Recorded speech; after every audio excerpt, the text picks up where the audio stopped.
In this video, I will be walking you through how to use two new goal types in Voyant Global. In this example, I'm going to be walking you through how to enter in a property goal. So let's go to our plus button in the bottom right, select goals, and then we're going to go down here to the bottom and select buy a property goal. This allows you to put a trackable expense as a goal in the plan for a future property purchase. So let's give this property a name.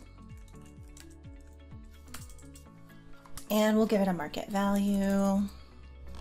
Market value and purchase value will be the same in this case since this is a future purchase. And then I just need to decide whether or not I want this to be inflated to a future value or if I want it to appear as 500,000. I think in this example, I'll change this to future value and that way it enters the plan at 500,000. I'm going to go to my timing section. I'm going to create an event for when I want this property to be bought, set that as the event start date, and then I'm going to link an expected mortgage debt to this. So let's go to mortgage. Let's say the mortgage will be for $450,000. We can put in an estimated interest rate and an expected term. And then you can select whether or not the interest is tax deductible in your region. I'll leave it as no and click done, and done again. The dashboard is going to refactor and we'll see the spike in the year that this property goal is entered into the plan. If I click on the details, you'll see in green here the debt from the mortgage and the cash that's being pulled out of their taxable savings for the down payment. I'm going to go now to year view and we're going to scroll over to the year we purchased this property, select the property section, and you can see that the property has entered the plan in that year, and you can see the purchase price, the current mortgage debt, and the cash that was paid. And if you scroll over to the debt section, you'll be able to see the estimated end of year balance for that mortgage, and you can scroll all the way to the end for when that balance is expected to be paid in full.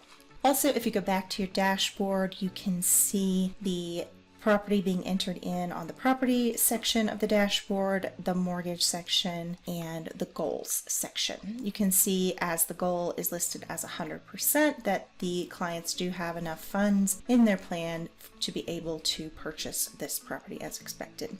The next thing I want to take a look at is a gifting goal. So let's go back to our plus button and go to goals, and we're going to select gifting goal.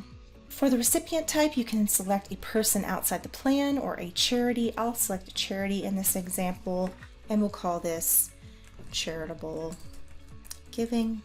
And we'll give this an amount of $25,000 annually, and we can choose to have that amount inflated, or you can edit it and zero it out. And I'm going to go over to timing, and I want that to start this year. So we'll leave that as the start event, and then I'm going to go over to payment sources, and I want the software to use this taxable investment account exclusively as the preferred payment source. So I'm going to turn on only use preferred payment source, and we're going to click done, and you'll now be able to see the charitable giving is going to be under your expenses section. So you can see that listed under basics. If we go to year view and expenses, you can see that legacy gift to charitable giving at $25,000 a year, and it'll stay steady until the investment account runs out of funds. I hope that this was helpful. If you have any questions, please reach out to us at support@planwithvoyant.com, or you can simply click the name of your client in the top right corner, request support,